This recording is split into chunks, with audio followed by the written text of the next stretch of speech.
په ټوله نړۍ کې د کرونا واکسینو ته د خلکو سترګې دي چې دا وبا به ورکه کړي. تر اوسه ډېر واکسین په اسرائیلو کې ویشل سوي دي. عربي امارات 2، سربیا 3، انګلستان 4 او امریکا په 5 نمبر ده. WHO وایي چې په راتلونکي میاشت کې به بېوزلو هیوادونو ته هم واکسین ورسیږي. تازه خبر دا دی چې پاکستان ته دا واکسین رسیدلی دی.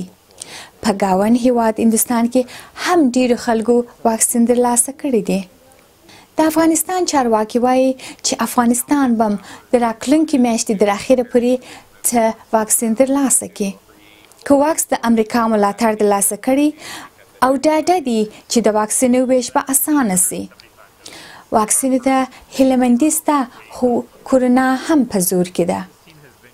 دلته په لندن او د اروپا په ډیرو هیوادونو کې لاکډاون عملي سوی دی.